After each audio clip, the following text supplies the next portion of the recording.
Mass, Boston, along with Attorney General Reno, Senator Kerry, Governor Weld, Congressman Moakley, Congressman Kennedy's with us this morning, and Senator Biden. Mr. President, you could have picked a better place in America to hold a discussion on the troubling issues of juvenile crime. Here in Boston, just a few years ago, gang violence was on the rise, and shootings were accepted as a sad fact of urban life. As you will hear around this table this morning, those trends are reversed. In fact, the New York Times has called the drop in crime among our young people the most dramatic in the nation. And leaders from all over this country have come to Boston and looked at what things we're doing here. And it's not one thing. It's people, all people at this table and people out in that audience, all working together to make a difference in this country, in this city. And so, Mr. President, I welcome you here to Boston today, and I have to do one logistical thing as the facilitator here. After the program's over, would you please move swiftly to the next event? The President's on a very tight schedule, and I'd like to get to the next event as quickly as possible. Mr. President. Thank you very much, Mr. Mayor, and let me thank all the panelists who are here and all of those who are in the audience. People who represent law enforcement groups around America, people who represent the families who have suffered loss. We are here today for a simple reason. Boston proves that we can take the streets back of our country from juvenile violence and crime, from murder, from lost lives, that we can give our children back their childhood, and we can give our streets and our neighborhoods back to the families who live on them. And what we are trying to do in Washington, and what I am determined to do in this legislative session, is to take the lessons learned and the triumphs achieved here in Boston and the progress made and embody it in a legislative proposal that the Attorney General has worked very hard with me on to try to give other communities the chance to do what you have done here. It's not a very complicated strategy, but it's the most sensible one we can follow. Between 1990 and 1995, juvenile homicides dropped by 80% in the city of Boston. Since July of 1995, not a single child under 16 has been killed by a gun in this city. Our anti-gang and youth violence strategy essentially rests on 4 elements, all of which can be found in what has been done here. First, targeting violent gangs and juveniles with more prosecutors and tougher laws. Second, working to make our children gun-free and drug-free. Third, streamlining and reforming our juvenile justice system. And fourth, giving our young people something to say yes to, not just looking for ways to punish those who have done wrong, but to give kids a chance to make some positive steps and actually have a little constructive fun in their lives. I've seen that here in Boston too. I have a lot to be grateful to the mayor for, but one of the things that I'm especially grateful for is that he gave me a chance early on in his term to sit and meet with his youth council, the young people that have advised him and worked with him, along with Sister Jean, who's been to Washington to help us out a couple of times. And I have seen the remarkable balance of your program. I'm excited about it. I also know that for this to succeed nationwide, everyone has a part to play. We can pass laws in Washington, we can be supportive at the federal level, but we have to have the support of grassroots citizens, of business leaders, religious leaders, as well as those in law enforcement and parents and obviously the political leaders here. So, Mr. Mayor, I'm glad to be here. Governor, Senator, Congressman, thank you all for having us here. And I think I'd like to let you go on with the program now and listen. Thank you, Mr. President. First of all, I'd like to call on the Police Commissioner, Paul Evans, to talk about the overview of Boston's law enforcement strategy. Paul? Thank you, Mr. Mayor, and welcome, Mr. President. It's our privilege to have you here. A number of years ago, Boston committed to the philosophy of community policing. In Boston, we call it neighborhood policing. And the operating principles of neighborhood policing are partnership, problem solving, and prevention. And what you see before you today is partnership. The secret to our success has been partnerships, community people, block watches. We have over 900 in the city. The clergy taking an active role out in the streets with police officers. The business community getting jobs for young people at risk, and the nonprofit agencies working hand in hand with the police department to identify high-risk young people and get them the services they need. Prevention is the key. Working with the community to prevent crime has become the department's position. On an intervention level, we worked actively with probation officers and parole officers to identify high-risk people. On the enforcement end, never before in my history as a police officer have we seen the level of collaboration between agencies. Federal, state, and local prosecutors working hand in hand, federal officials working with the department to make sure that the cases that need to be made are made. A number of initiatives that we have developed. You'll hear more about the Operation Nightlight from the probation officials that are with us this morning. But one of the things that we have done, and one of the things that has been readily apparent to both street officers and research people, is that in our city, we have a relatively small number of young people who wreak havoc and mayhem. A small, disproportionate number who are responsible for a disproportionate number of violent crimes. So what we have done is a focused intervention.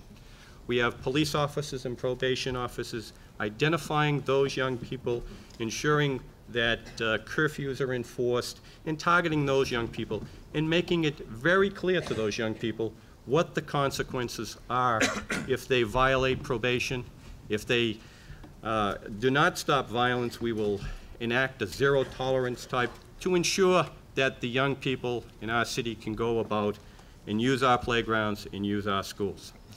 So in very brief terms, the success of our city has been our ability to partner with anybody and everybody that has a role to play. And as you look out at this audience, all of them are people who have just helped us to make this city a safer place, a more livable place for our young people.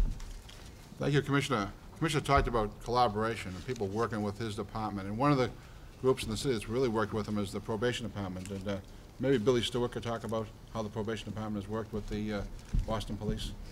Good morning, Mr. President. Welcome to Boston. Good morning, ladies and gentlemen. If I told you 7 years ago police officers, excuse me, and probation officers did not talk, I would be telling you the truth.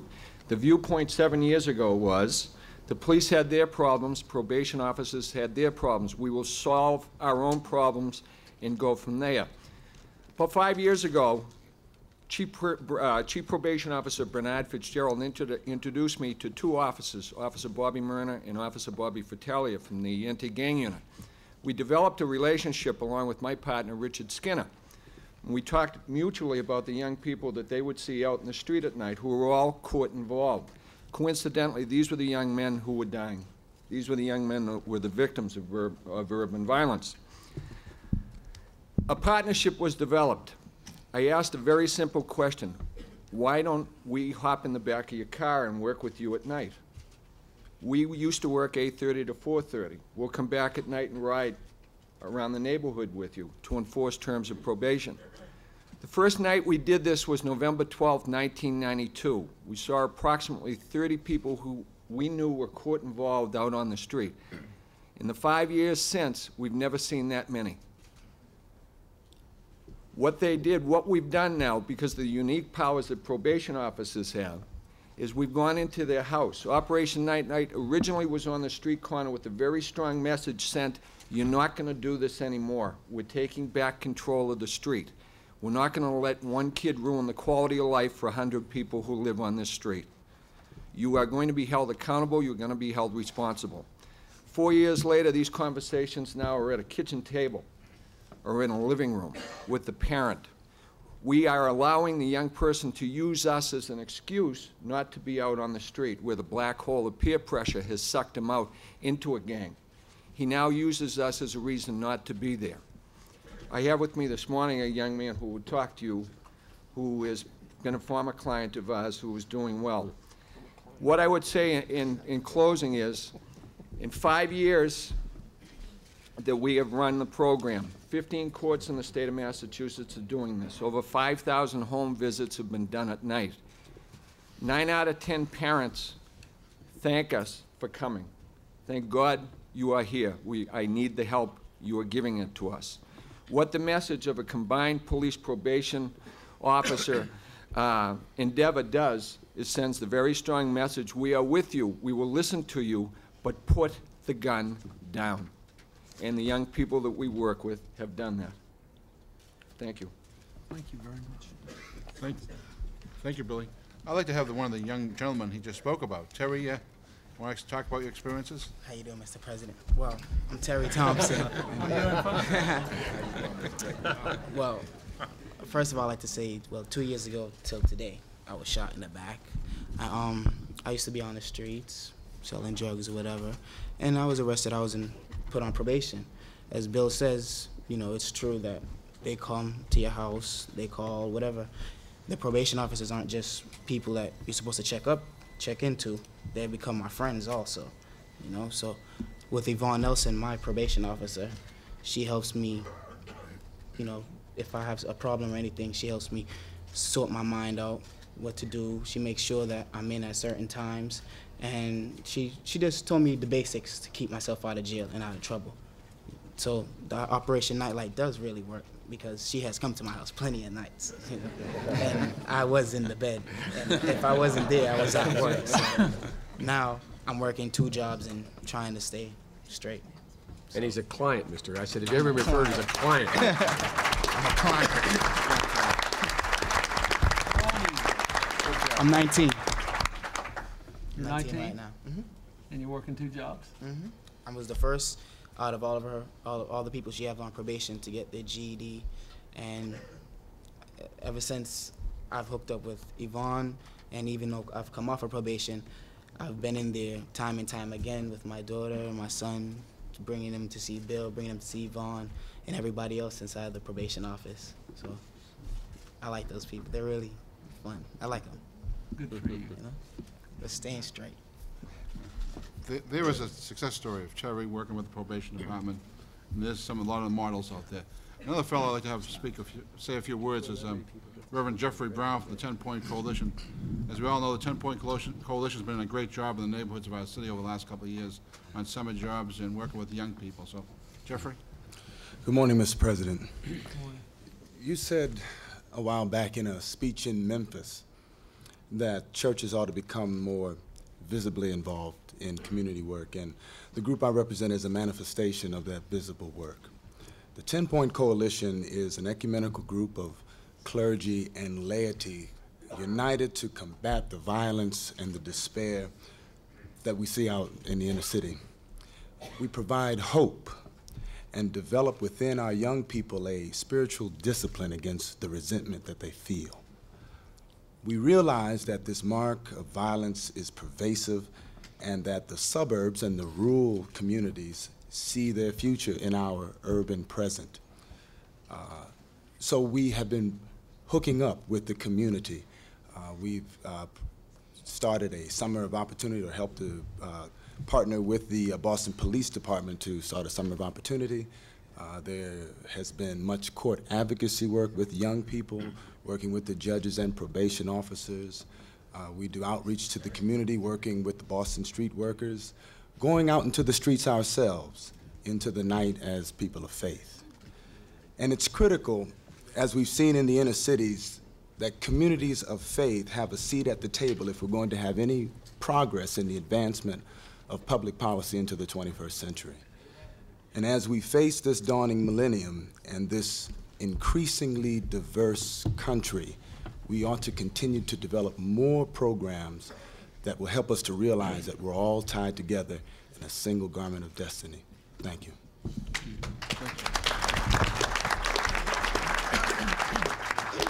I'll pass the plate right now. Passed enough, Jeffrey.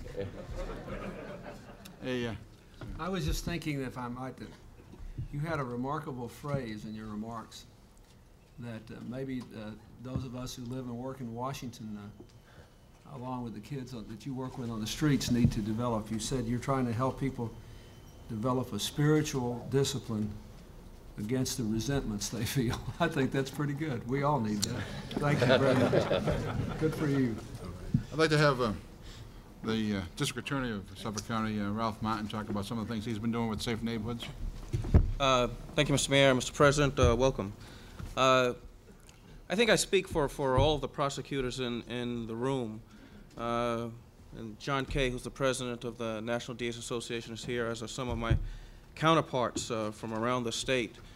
When I talk about the evolving nature of what prosecutors do, and it wasn't too long ago, probably early 90s, when prosecutors were viewed simply as case processors. An arrest was made, the case was brought to the courthouse, and off the prosecutor went with his witnesses, his or her witnesses. And I think over the last 4 or 5 years, prosecutors have started to look at themselves more and more as community leaders and conveners and people who can bring other resources to the table. And so with the Safe Neighborhood Initiatives, as an example, we work with the Attorney General's office, we work with crime watch groups, we work with business groups, and we work with people who are most dependent on us, the people who live and work in the neighborhoods, to not only target offenders and incapacitate them, but also bring other resources that will help restore order. And that's a key phrase, restoring order. Not only locking up the bad guys, which we're very good at, but helping to restore order so that people can help fend for themselves after people have been taken off the streets.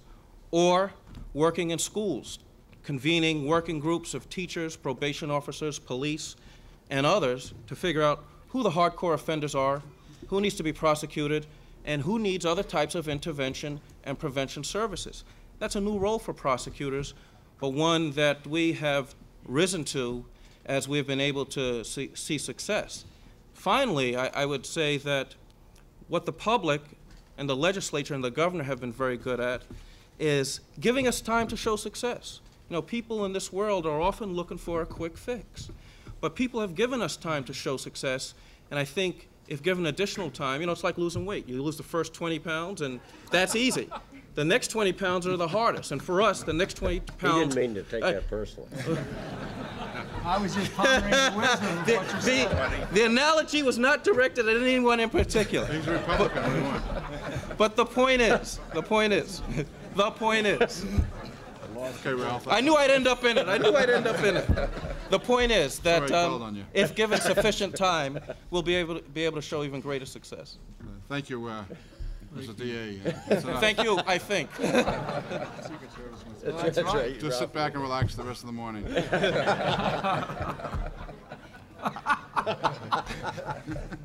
I'd like to have the guy who's in the front lines every day out there and doing a great job in Dorchester, Captain Bob Dunn from C11. Bob? Thank you, Mr. Mayor. Mr. President, welcome to Dorchester.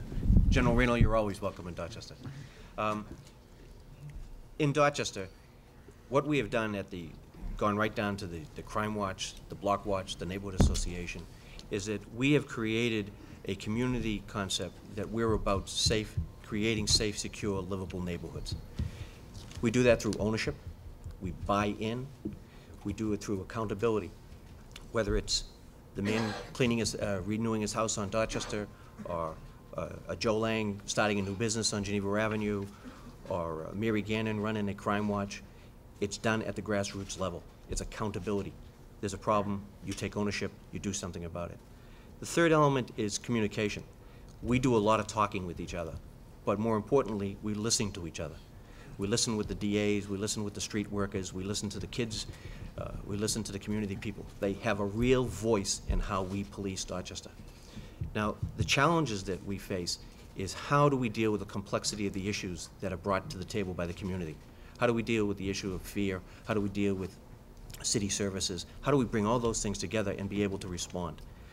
And the other issue that challenge to us is how do we sustain what we've accomplished? And we do that through such programs as the Child Witness to Violence program out of the Boston Medical Center, the No Next Time Domestic Violence Initiative.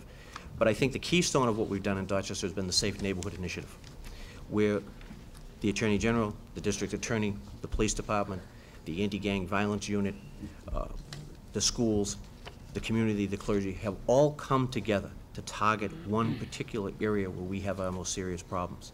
And we have seen dramatic results, not only in the drop of crime, but just in people's sense that something is being done, that they respond. And with that has been a corresponding decrease in fear. It's a grassroots level. It's done every day. It's done by the people in the community. And one of the other programs we just started recently is home visits by truant officers, police officers, and probation officers to habitual truants. We need to get those kids back in school. We need to intervene at a younger level with these kids. And we're taking the initiative here. And we've been supported by the mayor and the police commissioner. We couldn't ask for anything more. Thank you, Captain Dunford. Talked about young people. I'd like to have a young person say a few words. Lynita? Thank you very much, Mayor Menino, and good morning, Mr. President. I work on the Mayor's Youth Council now. This is my second year, and it's been a great opportunity. It showed me how to empower myself as a teenager, and I think that's something that we're trying to teach a lot of other teenagers who may not have gotten this message at one point in time in their life. As you know, the Mayor's Youth Council is a liaison between the mayor and the youth of Boston, and through the council, we are able to reach a lot of teenagers and find out what they need and take it back to the mayor. And through this, a lot of teenagers are getting more involved in activities that we have. They're finding out about a lot of other programs that they may not have ever known about before. We also do the Youth Summit, and we have a youth line that we started this year. Believe me, I love the youth line because I've worked on it for 2 years now, and I think it's something that is helping teenagers because it's showing them activities, or it's showing them how many activities we have open to them and how many opportunities there are for them right now. And I think that's something that in every city that is needed. Thank you. How often do you meet with the mayor? Does the council meet with the mayor? I would say every 2 months, about that. But I see him more than that. She sure does, let me tell you. They all see me more than that. I'd like to have Tanya Brooks, who's a probation officer and works on Operation Nightlight, who works with a lot of the young people. Tanya, we talk about young people? Yes. Good morning, Mr. President. Let me start by saying welcome to Massachusetts. It's an honor to be a participant of the Roundtable. I've been a probation officer for approximately 13 years. I began participating in the Nightlight program when I became a Suffolk Superior Court probation officer approximately 3 years ago. The cases in the youth offenders we see at our court are at the end of the road. They have gone through the lower courts.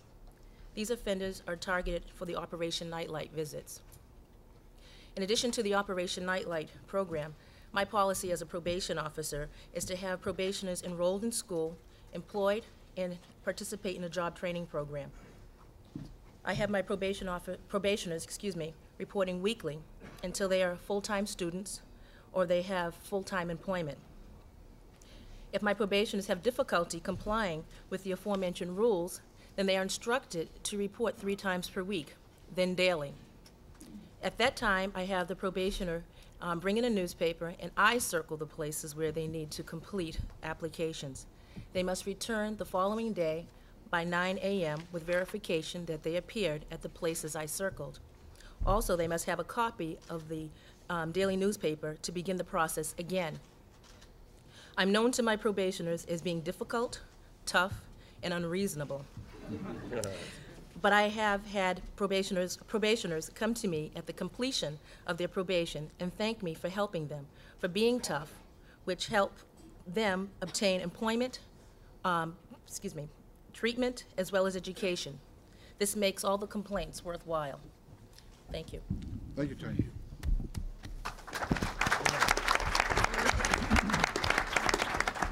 I would like to have the Attorney General Reno say a few words. Mr. President, what you see is a partnership that really works, where people really care, and they've come together and they don't care about turf. They just want to do what's right by the young people of Boston. And it is one of the most exciting efforts that I have seen in this country. It is based on absolute bipartisanship. I mean, Republicans and Democratic prosecutors working together, and it's exciting when we put aside partisan concerns and look at kids We are all in this together, and it's an example again of what works. When you take community police officers, you will remember at the Department of Justice, 2 community police officers from Dorchester came down with 3 young men, and those young men were saying those police officers were their mentors, making a difference in their lives. The work with domestic violence gets to the heart of so much of youth violence. What the probation officers have done is just so extraordinary, and teachers are a part of this, as someone pointed out. And the medical community is in it. We listen to judges and representatives from a hospital talk about how they intervene with victims to interrupt the cycle of violence. But most importantly, I think what they do in Boston that I think is so exciting is they trust the young people. They listen to the young people, and they listen well. And they believe that young people can make a difference, that they can be held accountable, and that if they're given just few of the tools, they can truly, truly make a difference. What the clergy has done here, Reverend Brown, I was in Reverend Wall's church back this summer. He was working at the juvenile court that day, but Mrs. Reverend Wall was there, and it was just such a wonderful experience to see how the clergy was reaching out to everybody to create a home and a center. With the legislation that you're proposing, we can give other communities an example to do what Boston has done. And the people of Boston and the young people of Boston deserve so much of the credit.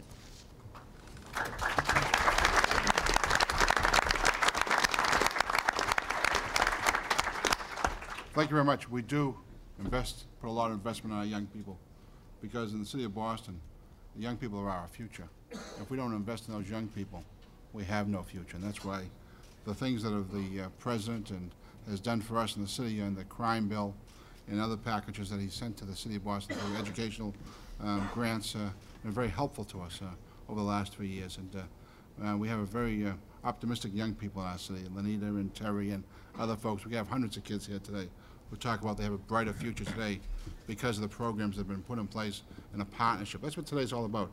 You see here a partnership amongst a lot of folks at this table who have worked together to make it work for us. Not one person. It's everyone working together to make it a better city for all of us. I'd like to have Sister Jean say a few words now. And hey, Mr. President. You know, I think that the reason Boston is a success story is because Mayor Menino, for Mayor Menino, the young people are one of his highest, if not his highest priority. He'll tell you, I go in and out of there at his office, I'm like, we need more money for this, we need more money for that, and somehow or other he finds it. The mayor has been instrumental with the Youth Council. He meets with them every 6 weeks. The young people in this city have a direct influence on public policy. They tell the mayor the problems, and he responds to them. That's what it's all about. The mayor also has a youth summit every year where over 1,500 young people meet, and they have workshops. This year, it's Be Positive, and the president usually has a message. We hope we'll have one this year. And but at that, over 1,500 young people from the city of Boston, mostly teenagers, come together. They talk about their issues, their problems, their concerns. All the public, private, nonprofits have resource tables there. It's bringing everyone together. Mr. President, in your inaugural address, you spoke about the need to build up a sense of community. Boston has done it. I just hope and I pray that you'll be able to do that across this country, because building a sense of community is what's going to work. And it's everyone working together, and it's people like the mayor who will take the time to listen to young people, and it's like our young people that will take the time to make the good choices, and all the folks that work with them that's going to make it work. Thank you. thank you, Sister Jean. I'd like to have Donald Stern, U.S. Attorney, say a few words. Thank you, Mr. Mayor, Mr. President, Attorney General. What we've tried to do, Mr. President, using federal resources, is to try to focus on what we could do best. Not to try to replicate what the police do, what the district attorney or the state attorney general does, but to really target our resources very carefully. And we've picked out really 3 targets of Boston. First, we're focusing on gun traffickers. And as you may recall, ATF has a gun tracing project which really began in Boston, now expanded to other cities, where we not only can trace guns recovered at the scene of the crime, but I think send a very powerful message back to the community that those who give guns that used in illegal purposes are going to be because of the cooperation. ATF agent talked to the Boston police. We talked to Ralph Martin's office. They talked to us. And he was prosecuted because it's against the federal law if you're a felon to have a single bullet. he had 15 prior felonies. He was 24. He had 15 prior felonies, 7 of which were violent felonies. And when he was stopped by the Boston police, he was under indictment for 7 separate drug trafficking offenses that he'd yet to be tried. He was tried in federal court, received a 19-year, 8 months federal sentence. His address is now somewhere in Kansas. And the other part of that story is that the Youth Violence Strike Force then publicized by leaflets into the community the fact that this fellow had been taken off the street. We're also focusing on violent criminal organizations, and I have to say that a number of the things in the bill will help us greatly, Mr. President. I thank you for it. Focusing on gun traffickers, focusing on violent organization, closing some of the loopholes which are there, and the Congress has been extremely supportive in the past, and I hope they are in the future. The last point I'd make is that how we do this is important as I think the targets. As I said, we view ourselves as an extension, and some of my federal colleagues are here, as an extension of community policing. The second thing we've done is what we call the hot spot strategy. We make it known to those people who shoot each other that if violence erupts in the city of Boston, the full weight of state, local, and federal law enforcement will come down them like a ton of bricks. And we make no secret of that fact.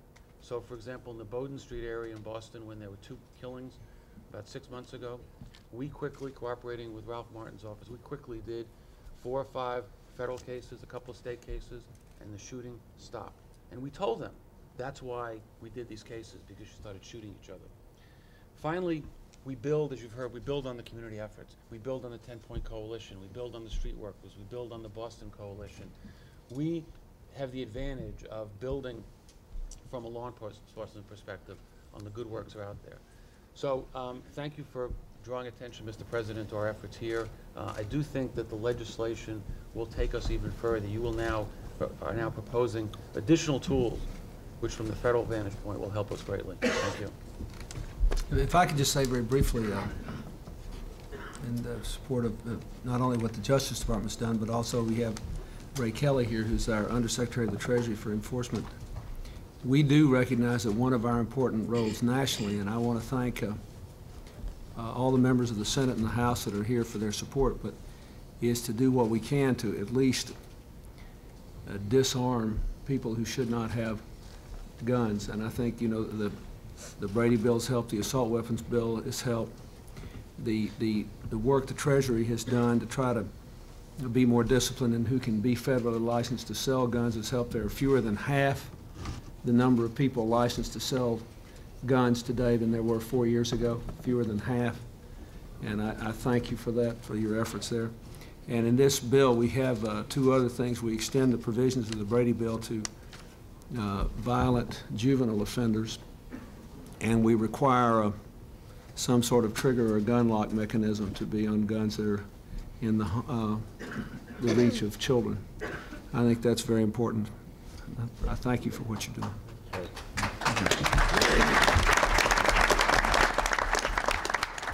I'd like to have Senator Kerry say a few words.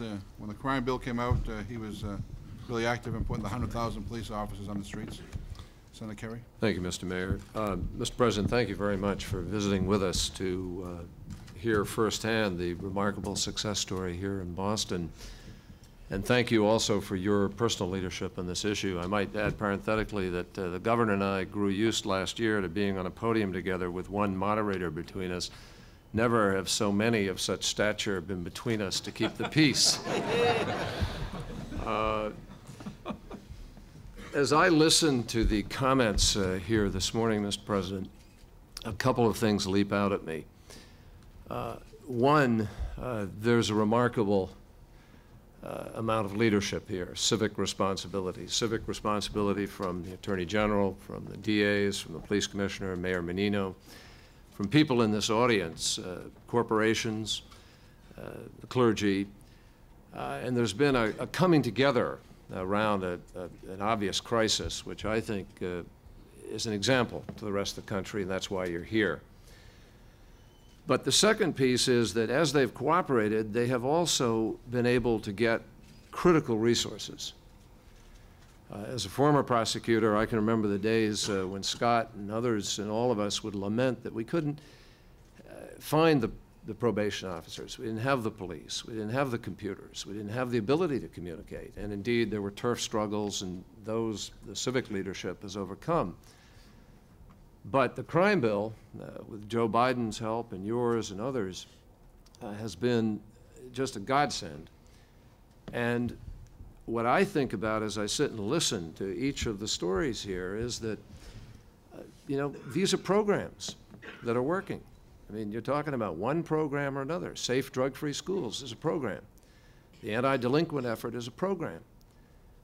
The special focus on gangs, which U.S. Attorney Stern has led, is a program, and they're federal programs. And the fact is that they've been significantly under attack, and it has been a battle to put them in place. And I hope that one of the significant messages that will come out of your visit here and this focus on this issue is that what some were willing to deride only a few years ago, I mean, midnight basketball became a term of derision, that it works. That a kid sitting here who can now say, you know, I like those people, was able to have the intervention of those people to give him the opportunity to like them. And those interventions are labor intensive. They're human intensive. They take people talking to people, people being involved. So I want to emphasize that while Boston stands out as an extraordinary example, we have an enormous journey to travel in terms of the demographics of what is yet to come for young people. We've had a little dip in the number of young people. And as they grow in number again, and as we see the terrible realities of the young people born out of wedlock, I mean, while it went down among those married, it is up among those who are not married. And so we are looking at kids who will be beginning their lives in crisis in many cases. And that will take an enormous continuance of this process of intervention. So the real lesson of today, in my estimation, is that we, through your visit here, are hopefully defining the mission for America, which is to guarantee that we cease this partisan division over definitions of pork and focus on interventions that really work and provide the resources to guarantee that it can continue and it can happen. We still need to put those 100,000 police on the street, and that will take money. And we need safe and drug-free schools money, and we need anti-gang money, and we need more probation officers, and we need more prosecutors to prosecute, and so forth. So I thank you for your extraordinary commitment to this and the important initiative that you will announce today, which I hope will be the beginning of a critical debate. And my final comment is I hope we will focus on more intervention for from prenatal through the earliest years, because the evidence is so strong today, overwhelming, that the impact of that early intervention will help preclude the need for any intervention of a probation officer or even a court system. Thank you, Senator Kerry. Now the opposite view, Governor Weld. Well, speaking as a longtime fan of midnight basketball, let me thank you for coming to Boston, Mr. President. I know that you understand that the community programs represented in this room constitute kind of a lattice work that undergirds all the successes that may be achieved more spectacularly at the prosecution level. I remember Shimon Peres once referring to economic development projects in Israel and Jordan as the sinews of peace, that they would be the glue that would secure the gains made at the multinational level. And just so in terms of law enforcement, it's the quiet work so often. It's the summer jobs programs. It's the Big Brother, Big Sister programs. It's the peer support programs in school that constitute the more enduring contributions to fighting the program, fighting the problem of public safety. Anybody who's ever been involved in the fight against narcotics knows you got to squeeze the balloon at both ends. You need the tough enforcement work on the supply side so that your efforts on the prevention and demand side will have credibility. But without prevention and demand, forget it. You're not going to solve that problem on an interdiction basis only, and you're not going to solve the problem of violence in the streets with the hammer only. And we've been blessed in this state to have brilliant work from Commissioner Evans and D.A. Martin, Attorney General Harshbarger. The mayor deserves enormous credit here. Don Stern has done a brilliant work interlacing with them. And I would just like to say that not only have we been blessed in Massachusetts, but we've been blessed nationally to have an Attorney General in Janet Reno who understands this top and down.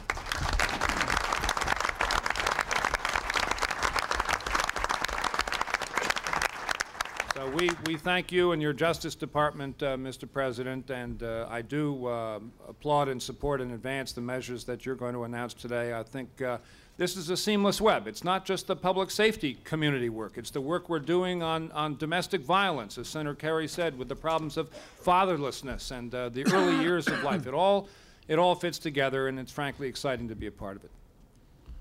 Thank you, Governor. I'd like to have the Attorney General, Scott Harshbarger, say a few words. Thank you, Mr. Mayor, and Mr. President, welcome. And I'm honored to be here and with such a very talented group of leaders in this city and state. Let me, if I can, since many people have made many points, just make three. One I'd like to make as President of the National Association of Attorneys General, and speaking to you as a fellow Attorney General on this issue, I think that this has been one of the most satisfying experiences of my prosecutorial life and experience, to be a part of a broad-based partnership and collaborative that did not focus on quick fixes, but rather, over time, looked at what the results could be. It's not an accident, what you're seeing here today. This is a function of federal policy, federal authority, state and local efforts, and real leadership. And it's very important to remember that this didn't happen overnight. It took time, as Ralph said. It took a lot of patience and perseverance. But it was just good common sense crime fighting and crime prevention.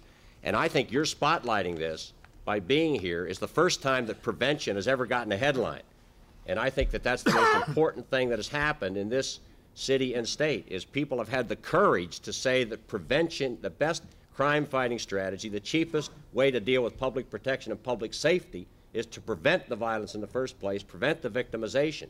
And we now have concrete measurements and results, not just in the people you feel here, but in the statistics and in the communities and the people that are doing this day in and day out. So as Attorney General, and as President of the National Association, it's a wonderful example that we hope can go national and that you will continue to support and spotlight, because these are the hard things to spotlight, and I thank you for doing that. Secondly, in terms of the partnership, Ralph has spoken of it, but I want to just tell you, for 4 years in this state and many years as district attorney, the partnership with district attorneys who are here, many legislators, now the president of the University of Massachusetts, who helped all of us through many times in budget crisis, and others, and Newman Flanagan, you know, of course, you've heard him from Boston once in a while. But the fact is, this partnership is real. Bob Dunford is the focal point in the SNI and C11 for making this work. Commissioner Evans, Tom Menino is there all the time, Ralph Martin, Don Stern, the community groups, our prosecutors. We've also had our tough times, and not to put any damper on this at this point, but Marcy Jackson and people from our office who are working with Ralph Martin, the district attorney's office, all redoubled their efforts after a tragic murder in September of 1995 when Paul McLaughlin, Assistant Attorney General assigned to this office, was murdered. He was a prosecutor in the Safe Neighborhood Initiative, and tragically, it almost took that to focus people on what was happening in this city, what Bob Dunford, the community police, Paul Evans, and the mayor had been doing. And that's a very important piece. That's a collaboration. It's a partnership that happened not by accident, but by real leaders. And finally, I just would mention prevention. Again, I hope we can keep focusing on it. As you announce your measures, I agree totally with the governor on this. We all support it, but I think we also need some understanding for flexibility. How can we best do it in each community? How is the best way to utilize these resources? That's why the crime bill was the smartest, toughest, best federal bill ever came out of the federal government, Joe.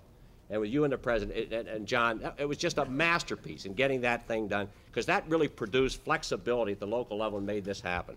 But you can also look around here. Back here is a billboard, Stop Handgun Violence, which is just one example of a community group that is focused on prevention and education. You see young people here, but all through this room are people who, as community leaders have formed the partnership with us. And as a prosecutor, it has been wonderful to know that in the community, you are now trusted, understood, and you're part of the parcel of getting this done. The mayor deserves immense credit, Bob Dunford, Paul Evans, but you helped make this happen. You gave real leadership at the federal level through Janet Reno to making partnerships mean something and not just coordinated committees that never produced action plans. This is a real result. It's measurable. We can take it all over the country. Thank you for being here, and I thank you for your leadership in this area.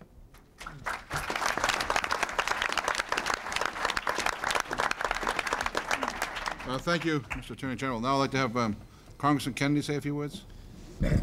Thank you very much, Mr. Mayor. I appreciate you pulling us all together this morning, and I also want to thank all of the organizations and people that I think ultimately are responsible for this dramatic reduction in crime that I think you can stand proudly as the leader of, not only in our community but around the country. And I think President Clinton shows you a great deal of admiration by his being here today and honoring the work that you have done, the work that Commissioner Evans and Captain Dunford and Scott and so many others, the governor as well, should take great pride in. But I think ultimately what this comes down to is a willingness of every neighborhood in this city, of every neighborhood in this state, of every neighborhood in this country, taking back its own pride, its own sense of self-determination. That is at the core of what this is about. It requires police officers and probation officers and the hierarchy of our criminal justice system to fight back. But ultimately, it's the individuals that make up those neighborhoods that take the initiative, that say that they are going to identify those people that are perpetrating these crimes, are responsible for the deterioration of those neighborhoods. And that's where people like Bruce Wall and Reggie Hammond and Larry and so many others make a difference.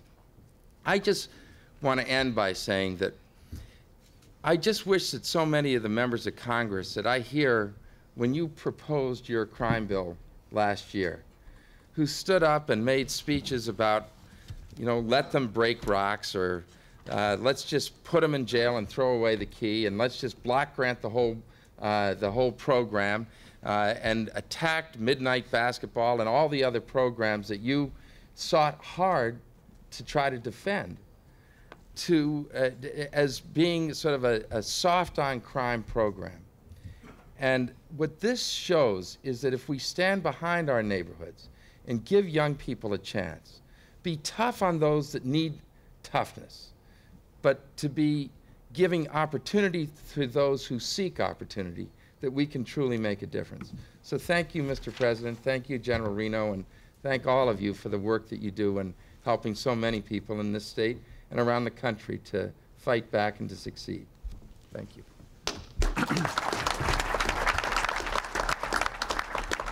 Thank you, Congressman Kennedy. I'd like to have the Dean, Congressman Moakley, say a few words. Thank you, Mr. Mayor, and Mr. President, thank you very much for coming here to this university. I think that if you sought the entire country, this is the proper place for your kind of speech today. And I want to thank you for your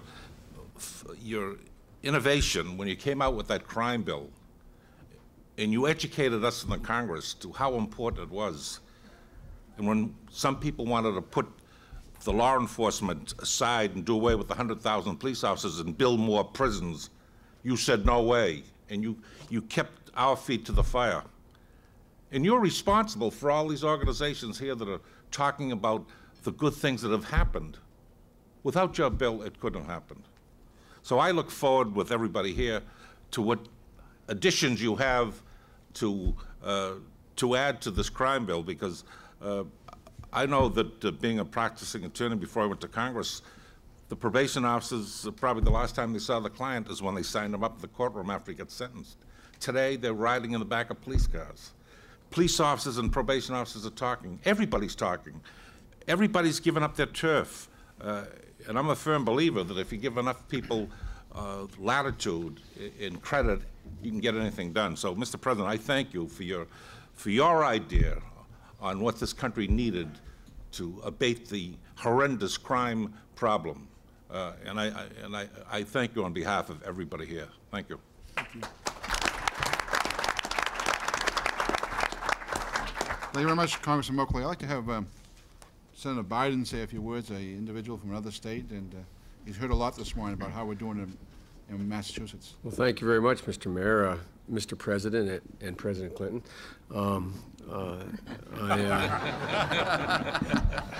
Mr. President, you're in your last term. He may be there later.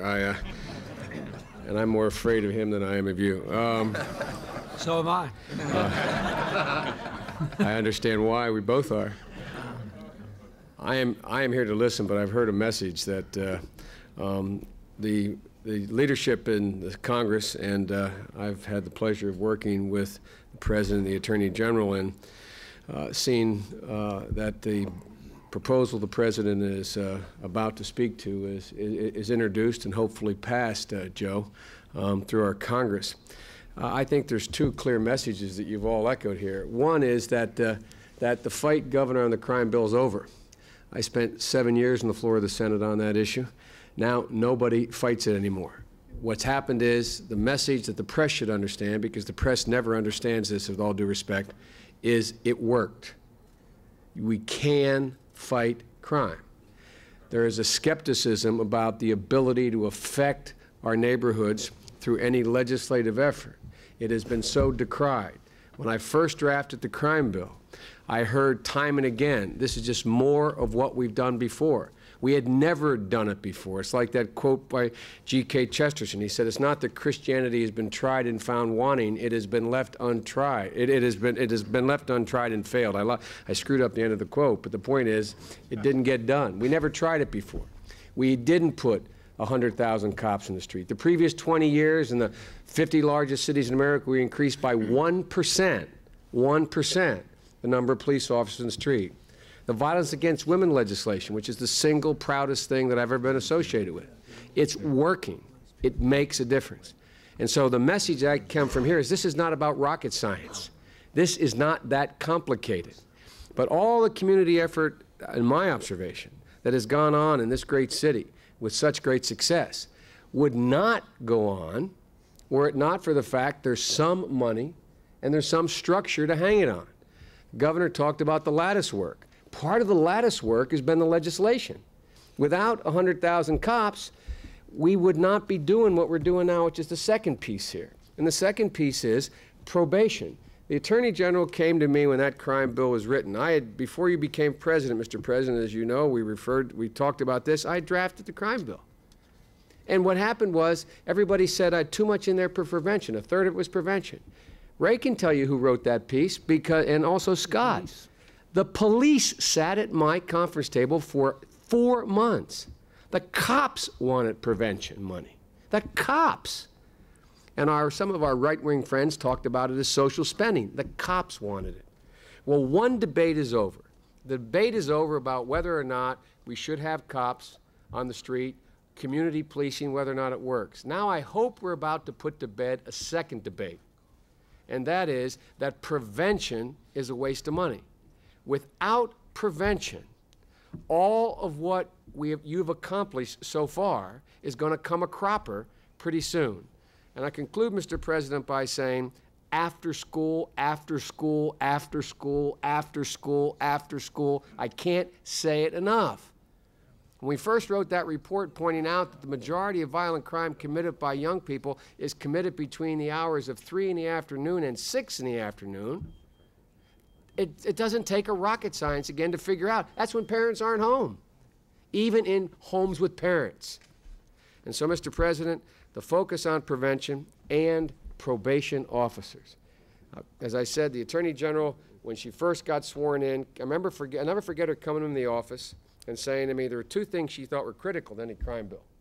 One was we didn't have enough focus on ages from infancy to age 3, from birth to age 3.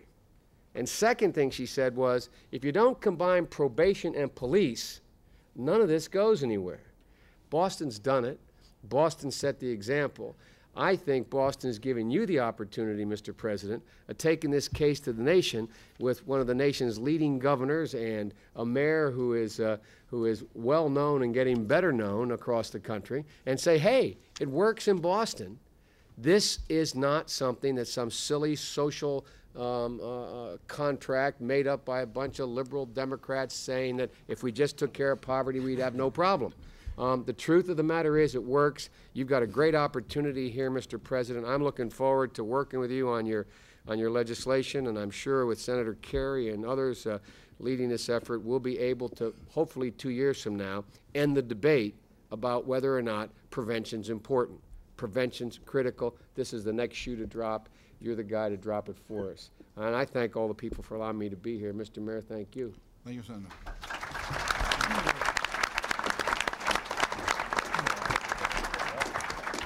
Thank you, Senator Biden. Over the last hour or so, I've heard many facets of why Boston has accomplished what it has over the last couple of years. I think two things ring right out: collaboration and communication. People working together. The DA's office, the probation office, the police department, neighborhood folks. That's what it takes to have the crime statistics we have in the city of Boston. There's no magical formula. There's no one thing. But the tools also. The tools that the crime bill has given us over the last several years, that's important. Without the tools, a lot of this wouldn't work. So I want to thank the federal legislators, the governor, the attorney general, and especially the president for fighting for that crime bill. You know, sometimes it got very difficult, and I had to mention that time about midnight basketball. An interesting thing is I sent a letter down to Washington when they were fighting about midnight basketball, invited those Republican senators to come up to Boston and see how it works in our city, because it does work. Those programs aren't fluff. They really help us in the fight on our streets to prevent violence. So I just want to say to you, Mr. President, thank you for coming to Boston, highlighting the accomplishments we've had. But it's a team effort, everyone working together to make this a better city. Thank you very much, Mayor. I don't think we can possibly minimize the role that you have played in all this, the impetus you gave to everybody else. You are someone who is as gifted as anyone I've ever known at bringing people together, making people feel comfortable when they're from different walks of life in the same room together, working on the same thing. And I think the enormous trust the people of this city have in you is one of the reasons this has happened, and I thank you for that. Let me also say just briefly in closing 2 points. Number one, when I asked Janet Reno to become Attorney General, I knew that that we were together taking a chance, because I had been a state attorney general and a governor dealing with crime problems, a governor of a small state dealing with crime problems on a community basis. And she had been a prosecuting attorney in a very large and a very complicated county with enormous and very challenging problems. But neither one of us had ever dealt with the federal system except on the other end of it. I did it because we believed together that the only way we would ever get the crime rate going back down is start saving children's lives and giving people the confidence they need to deal with all the other challenges, the economic, the educational, the other challenges we face, is if the lessons that were being manifested at the community level in America could somehow sweep the country and be reflected in national policy.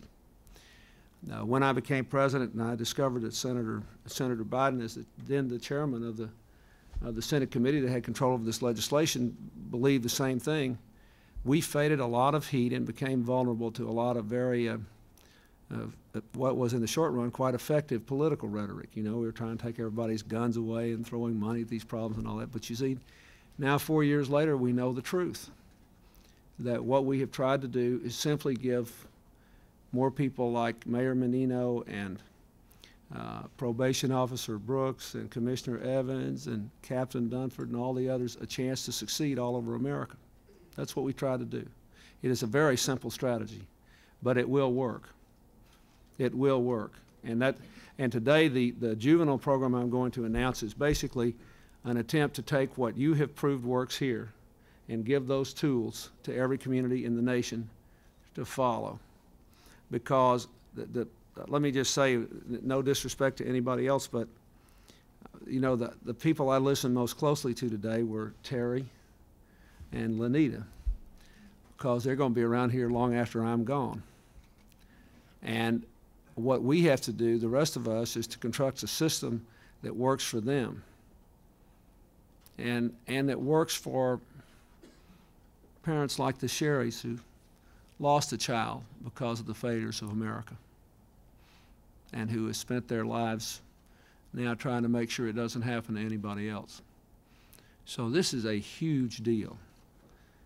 There was a report, I will just close with this, there was a report that it was issued a few weeks ago that said by the Center for Disease Control in Atlanta, saying that 75% of all the teenagers who lose their lives, who are murdered in the entire industrial world, are murdered in America. 75%.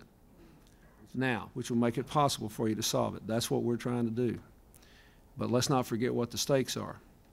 You know, I spend a lot of time, we had a big telecommunications trade agreement that we finished last weekend, which will create 1 million new jobs in America over the next 12 years.